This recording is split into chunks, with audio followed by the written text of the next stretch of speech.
It's such a gift to be here together on Rosh Hashanah, the birthday of the world.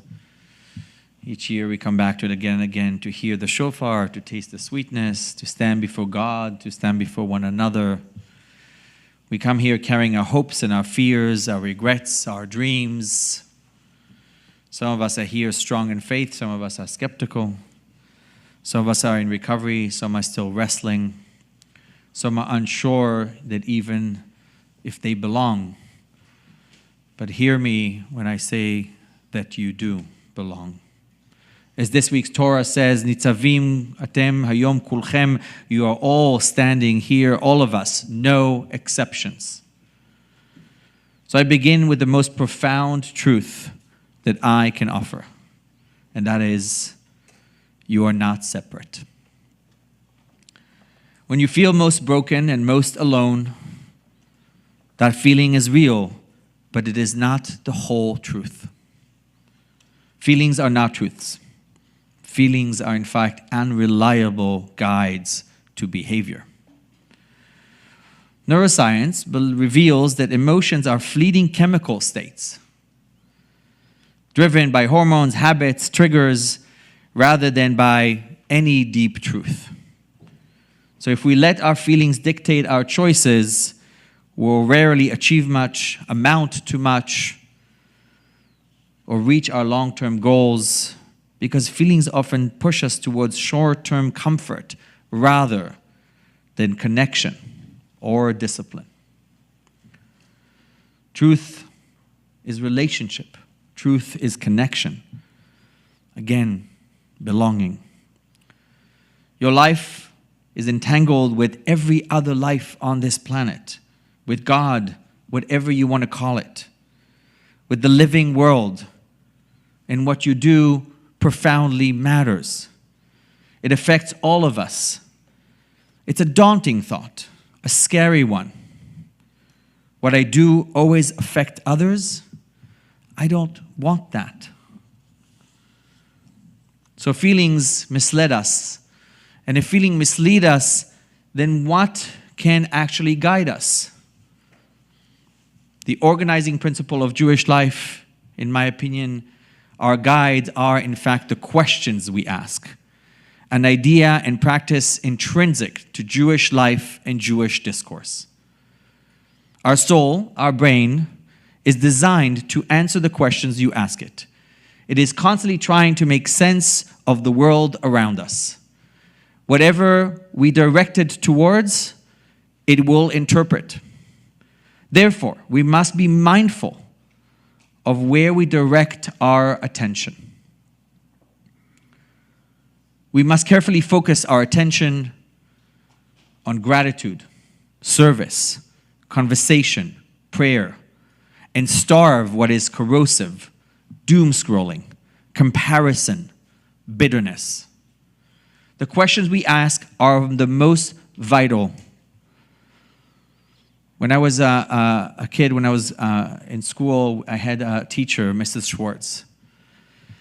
And she, in that particular class, she taught us WH questions, what, where, who, when. And she gave us, of course, homework to come back with WH questions. And she said to us, a warning. You cannot say, I'm late. That's not a question. Good? The inflection of our tone does not translate to the page. That is not a question. You have to be very clear about what it is that you're actually asking. We can all understand that how we ask the question. And like I said yesterday, what we feed, what we water, what we put our attention to, what we cater to, grows. So think for a moment about the questions you pose for yourself.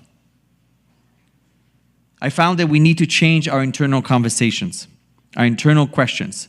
No more, why am I such a failure? No more, since your mind will dutifully find and provide evidence of why you are a failure.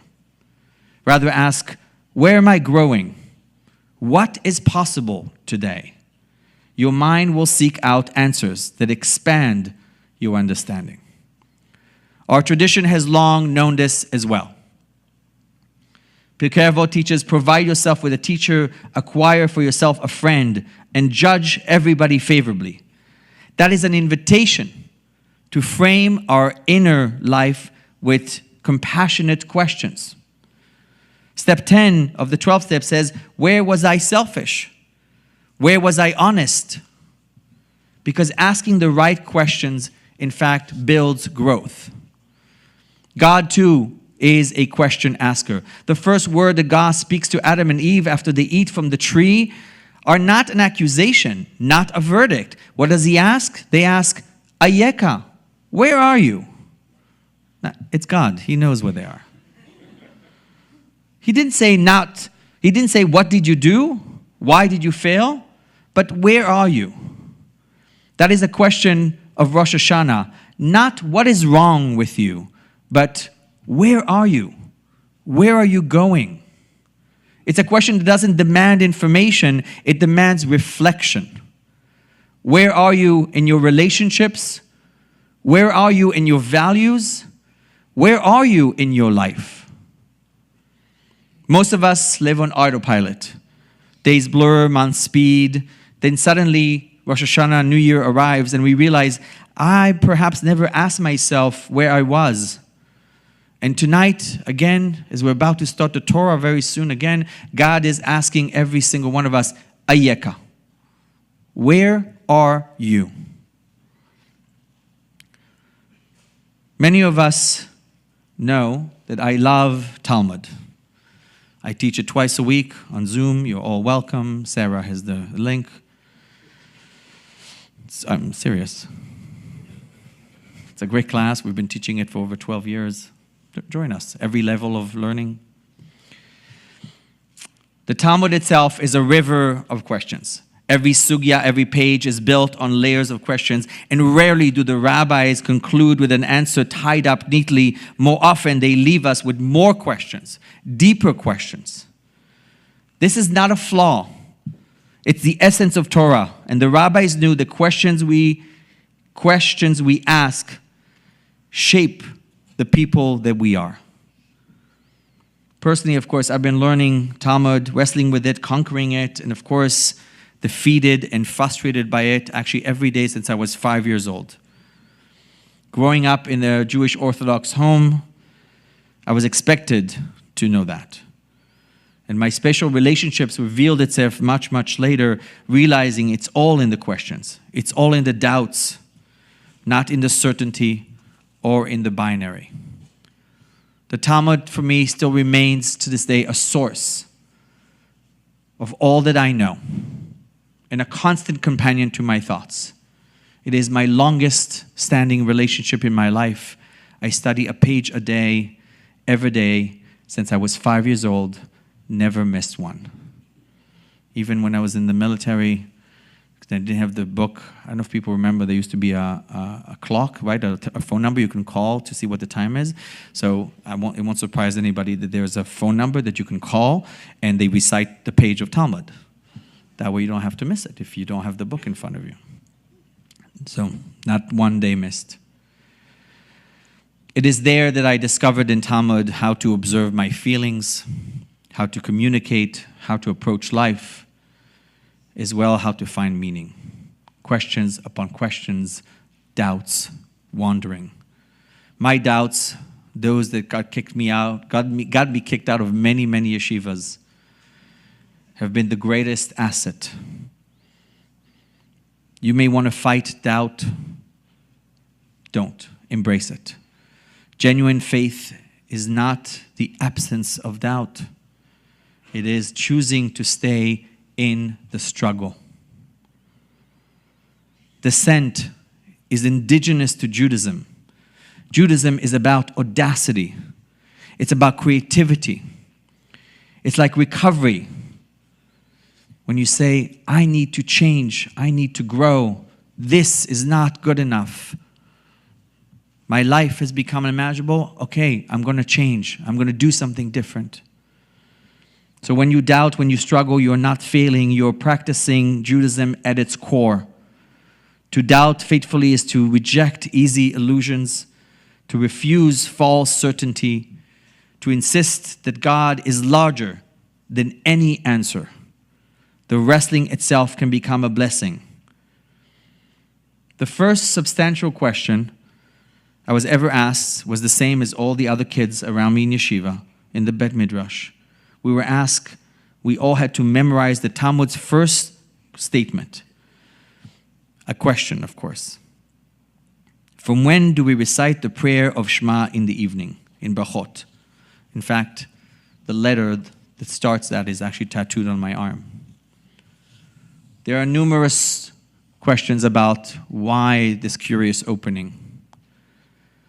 The one I like the most is because the Shema at night, the prayer that we say when we are tired, we are submitting and about to let our guard down as we're about to go to sleep. That is when we seek God. That is when we seek higher power. We look for it when we are most vulnerable, asleep, defenseless. Our surrender is the key to that. This stuck with me. The power of that question, the strength of an inquisitive thought, the myriad possible meanings an answer can come from one good question. So imagine a young boy, white shirt, black pants, large kippah, tzitzit hanging out, only yeshiva, by the way. I was not allowed to wear my tzitzis out when I was at home. My grandfather, my opa, who I spoke about yesterday, believed very, very clearly that a person should never wear his tzitzit out because he thought that was religious vanity. He said, but the mitzvah that you do, that's between you and God. Nobody needs to know you're so pious. So we had to tuck them in when we got back home. Studying there made me realize of all these questions. And it made it difficult for me among my teachers and my chavrutas because I kept asking questions. But again, it became my strength. So as we come to this season, this holiday, we notice also that liturgy is full of these questions.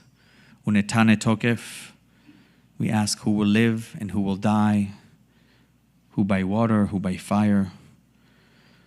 We think about us in those moments. The shofar asks us to think about what is it that you're feeling? What does it bring up? One of my rabbis used to say, the greatest distance in the world is from the head to the heart.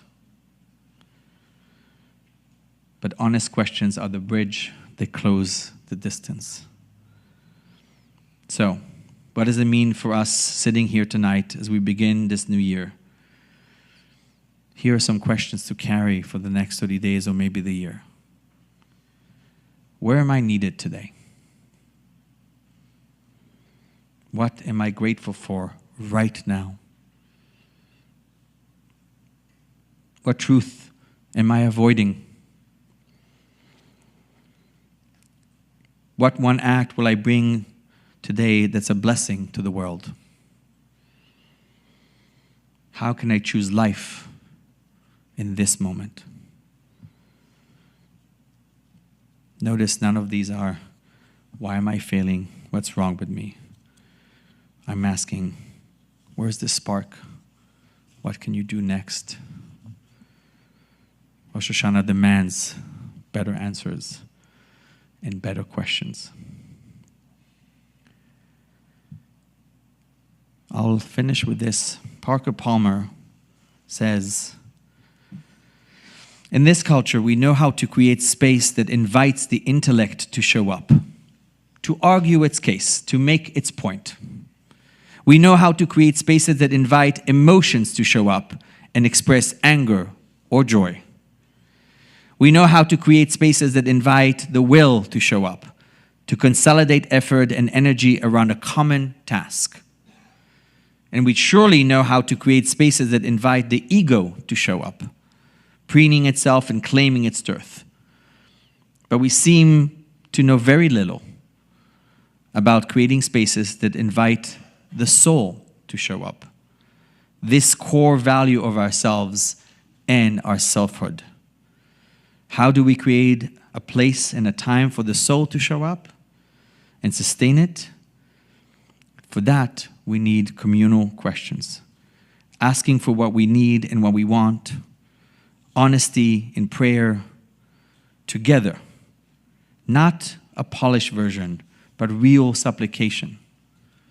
How can I help? Service heals the self-obsession. And then, how do I recharge? What is the strategy? Rest. It's not a luxury. Shabbat and Chag is God's rebellion against Pharaoh's endless production. Even 1 hour of rest is sacred. And then, am I true to my word? Do you keep tiny promises? Integrity is built in small steps. What's the next right thing I need to do to choose life? Rosh Hashanah invites us to remember that we are never truly alone. When the shofar sounds, it calls not only to the individual's heart, but to the community gathered here together, trembling, hoping. This day is not about certainty, it's about questions. Today is about awakening that power. Who am I becoming? How do I respond? When do I reflect? How do I return? To make questioning a guiding principle in our lives is to affirm that faith is not about sealing every doubt, but about living with them together in our shared space. Vulnerability is not weakness. And when we search for meaning and renewal, we remind ourselves we're in this together. And again, where does the soul show up? Here. Together we belong. Why fit in when you can belong? Shana Tova.